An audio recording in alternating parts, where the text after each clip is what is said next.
transmissions. Transmissions are encodements that you are your body, your system, through energetically, you are uploading / downloading into your sphere. We'll call it like that. Your human energy field, your blueprint. Now, these transmissions can be activating, where they are activating already existing encodements that have been planted in your system. And they can also be downloading, as in giving a new map, giving a new seed of light codes. Okay. So the new seed of light codes, if it's a yes in your being to receive them, your system will receive them. Whether they grow or not is completely a different story.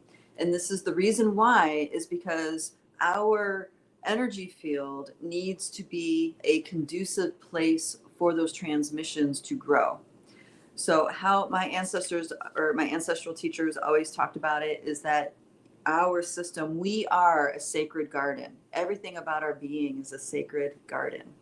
And we feed ourselves and others from the sacred garden.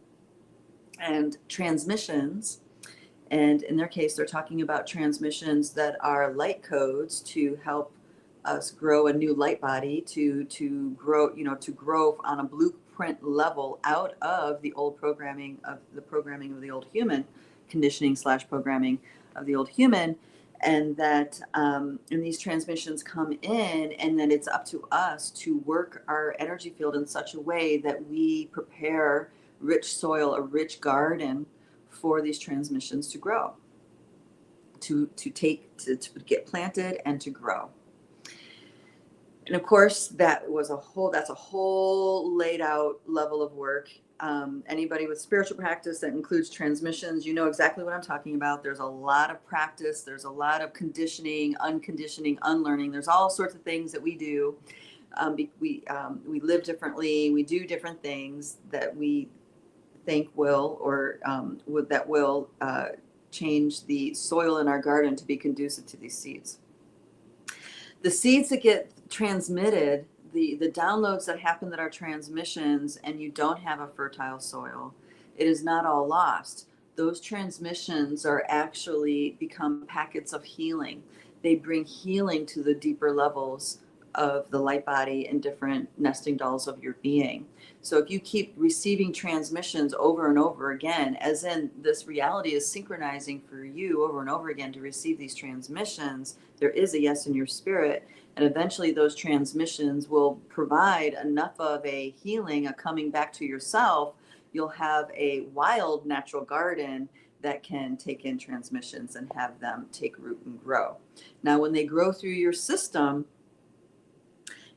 this is where the second part actually comes in. When they start to grow through your system, this is where you realize, oh my gosh, I have some work to do. I have some processing to do. Okay. And this is releasing energy of traumas. This is releasing energies of programming, of subconscious, everything that we inherited in the subconscious, right? So here, let me, why is this distracting me now? Okay. So when you are clearing things out and healing inside, you're in the process part. That's the part that is like the tending of the garden that allows those ahas to come forward. The ahas that come forward is what's significant for your path right now in this walk. It's significant for you to realize.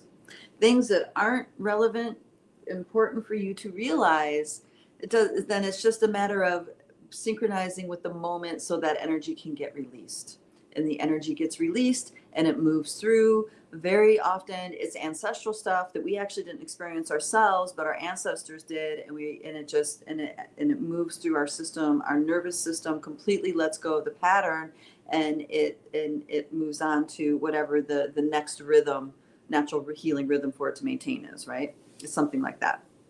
So when we are integrating, there's different layers to this. When you're integrating encodements, you're changing the blueprint map of how things are to unfold in your body, in your system, in your spirit, in this reality.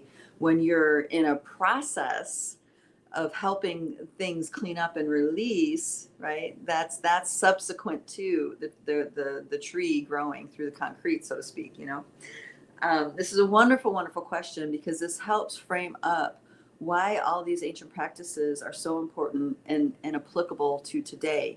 Even though we did not grow up in indigenous circles, even though we didn't grow up in earth-based religions or anything like this, it's the ancestral practices, the indigenous practices have so much wisdom within them. It is very applicable because we are all getting downloaded. Our spirit is saying yes to these downloads, to these activating encodements.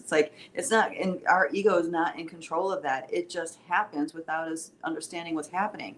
We're just along for the ride, which I talk about being along for the ride a lot. We're really toddlers in the baby seat, and we think we're driving, but we're not. 90% of what's manifesting our reality is in our subconscious, guys. Right? So keep this in mind. And this is the level that this work is happening on. So emotions releasing, entities releasing, all these structures releasing are in our subconscious, and by definition we don't know what they are. If it's important for us to be aware, the aha moment comes. And the other part of her question is really interesting, because I think everybody's experienced this, and it is, but I really would love to know. I mean, that's not word for word what you said, but that's the sentiment, right? Do we always have to make sense of what happened for it to properly integrate? And I'm going to say no, not at all, because it's not up to our mind in any way, shape, or form, right?